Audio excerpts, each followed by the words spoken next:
Alhamdulillah saya bersyukur. Setiap saya pulang ke rumah, istri saya mengharuskan tolong kabarin kalau datang. Sebelum datang tolong kabarin. Dia tidak suka saya mendadak datang. Buat apa? Dia berkata supaya saya siapkan diri. Ya makanya yuk para istri berjuanglah. Berjuanglah. Kalau istri sudah merasa tidak mampu, tidak sanggup, ikhlaskanlah suaminya. Faham gak ikhlas? Cantiknya luar biasa. Pakaiannya rapi, make up, semua menarik. Parfumnya, harumannya, rahim, seksi. Saya Masya Allah. Pas kalau tidak ada acara di rumah, kayak hantu.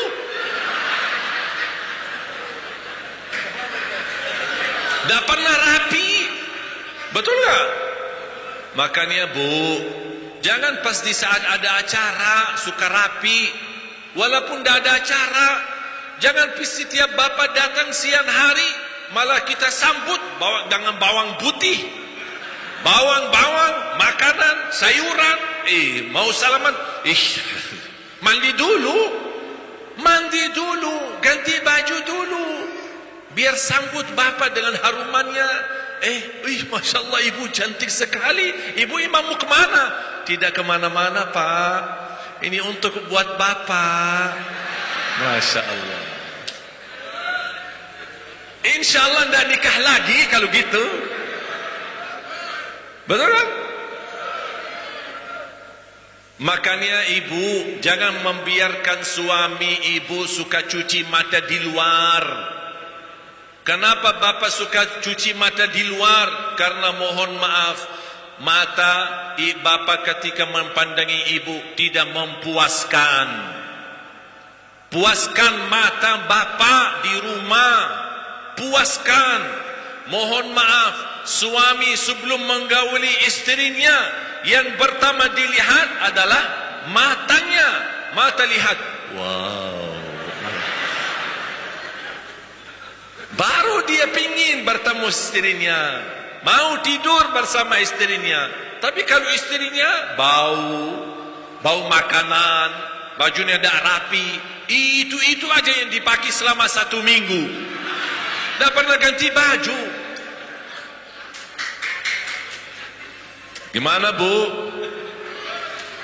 Tidak apa-apa, masing-masing punya kekurangan. Suami punya kekurangan, istri juga punya. Ayo mari kita sama-sama perbaiki. Alhamdulillah saya bersyukur. Setiap saya pulang ke rumah, istri saya mengharuskan tolong kabarin kalau datang. Sebelum datang tolong kabarin. Dia tidak suka saya mendadak datang. Buat apa? Dia berkata supaya saya siapkan diri.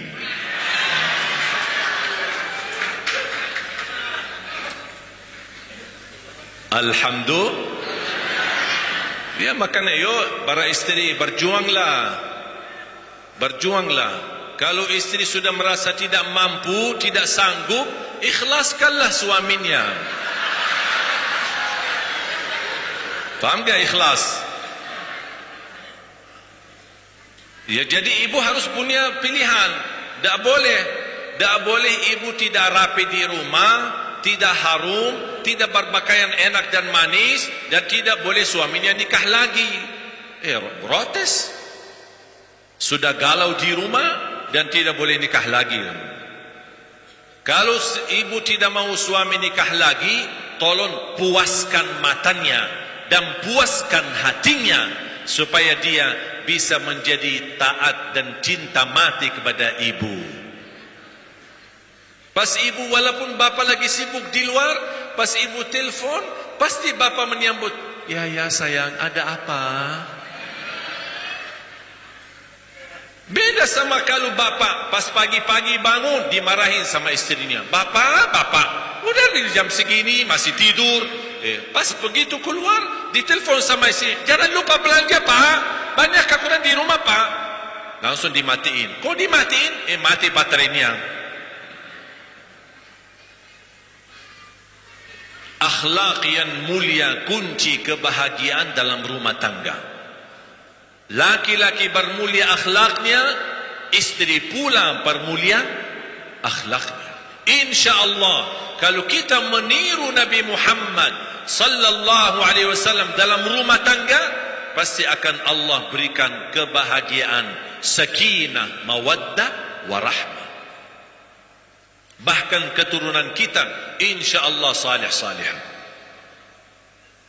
Siap? Saya kasih contoh amalan. Amalan yang pertama. Hari ini hari Ahad, hari Minggu. Ya, supaya dibilang hari Ahad, nanti orang yang suka bilang hari Minggu marah. Kita bilang hari Minggu, tak terima yang bilang hari Ahad. Saya bilang hari Ahad dan hari Minggu, dua-duanya.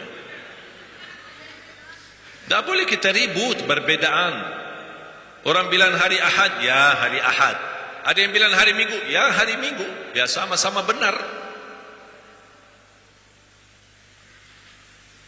Saya minta Bapak Ibu, mulai hari ini, sampai hari Ahad, yang akan datang, hari Minggu.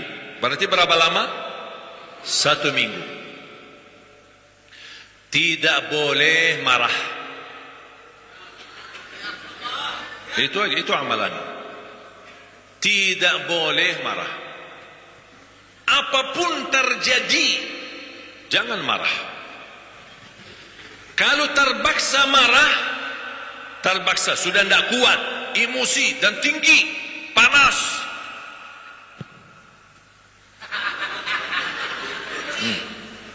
Kunci ini.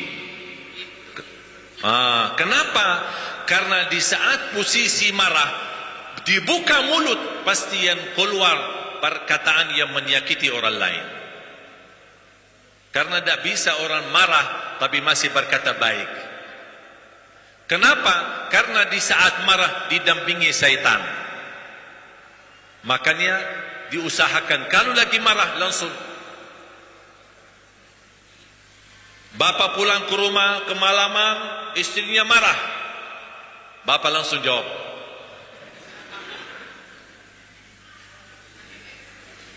Istri juga kalau bapak lagi marah, istri jawab bapak. Jangan bahas sesuatu di antara kita kalau lagi marah dan nyambung. Tak bakal nyambung. Harus adem dulu, santai dulu, tenang dulu, baru silahkan diskusi dan bahas bersama. Dan ketika membahas satu persoalan, jangan dibahas untuk menunjukkan saya yang benar dan kamu salah. Tidak. Sama-sama benar, tapi berbeda-beda pandangan. Tapi kalau kita berdiskusi dengan orang, saya ingin menunjukkan saya yang benar, bapak sesat. Dan nyambung. Dan nyambung, tak bakal nyambung. Karena sudah di hati kita, kita menganggap orang lain sesat. Makanya apapun yang dia sampaikan, tidak bakal saya terima. Beda kalau saya menghormati beda pandangan.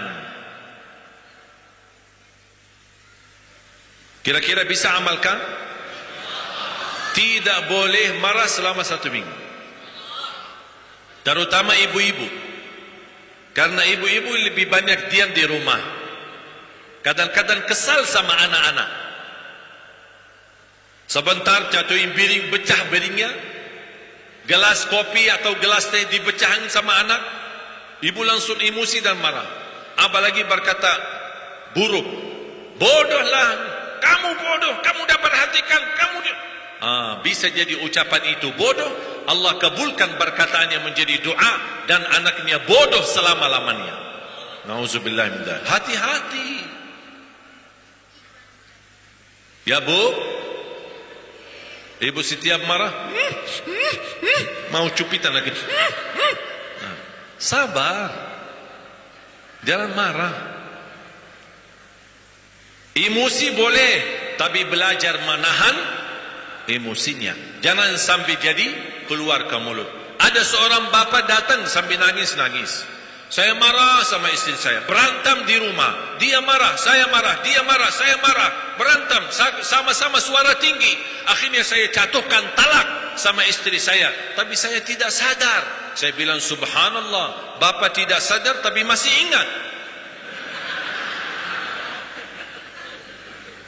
Kalau yang namanya tidak sadar, tidak ingat sama sekali, malah dikasih tahu sama orang lain, Bapa tadi ucapin cerai. Masa? Itu namanya tidak sadar. Tapi kalau masih ingat, sadar dan jatuh satu talak. Makanya saya selalu nasihatkan jamaah, kalau emosi, diam, itu aja obatnya. Diam, tak usah bahas. Nanti, tolong saya, nanti kita bahas. Nanti kita bahas. Izinkan istri, izin istri, saya mau ambil air dan saya salat 2 rakaat. Habis itu kita bahas. InsyaAllah ketika ambil air wudu, InsyaAllah terbedam amarahannya. Turun marahnya. Amalan yang kedua, mulai hari ini Bapak Ibu belanja kota amal. Kota amal kecil atau kaling. Setiap Bapak Ibu marah, bersedekah. Kalau bahasa saya, denda marah. Denda marah harus bayar. Tapi saya lebih positif, saya berkata, bersedekahlah setiap kamu marah. Kenapa? Karena Rasulullah SAW bersabda, wa inna sadaqata tudfi'u ghadabar rabb kama yudfi'ul ma'un nar. Sedekah itu mampu memadamkan kemurkaan Allah. Saya mengambil kesimpulan, kalau sedekah mampu memadamkan kemurkaan Allah dan marahan Allah, apalagi marahan kita. Makanya salah satu yang mengobati sifat marah kita adalah bersedekah. Dan ini bukan kata saya, bukan dari hadis Rasulullah SAW saja, tapi ada juga ayatnya di surah Ali Imran, ayat 133, 134. Dan saya harap Bapak Ibu, ini menjadi PR. Surah Ali Imran, surah ketiga, ayat 133 sampai ayat 142, banyak pelajaran di beberapa ayat itu. Belajar infak, belajar sabar, meniru sifat muttaqin, belajar menahan amarahannya, memaafkan orang lain, dan masih mau dan berkenan berbuat baik terhadap orang lain walaupun orang itu suka menyakiti kita. Dan di situ juga dibahas masalah taubat, orang bagaimana memohon ampun terhadap berbuat kezaliman. Dan juga di situ Allah bahas soal takdir, dan di antaranya hikmah kenapa Allah ingin uji kita dengan ujian dan musibah. Di situ semua ayat-ayat yang tadi saya sebutkan, ayatnya banyak bisa ambil pelajaran dan hikmah. Surah ketiga, ayat surah Ali Imran, mulai dari ayat 133 sampai ayat 142. PR untuk Bapak Ibu. Nanti pulang ke rumah, buka Al-Quran dan belajari isinya. Wallahi banyak pelajaran dan ilmu di dalamnya. Masalah takdir, masalah hikmah ujian, masalah taubat, masalah memohon ampun, sifat muttaqin, infak, dan meniru orang muttaqin, dan bagaimana menahan emosi, bagaimana berbuat baik, bagaimana bisa memaafkan orang lain. Semua ada di dalam ayat-ayat itu. Satu paket. Dan saya harap kita bisa pelajari dan kita terapkan satu persatu sesuai kemampuannya. La yukallifullahu nafsan illa wus'aha.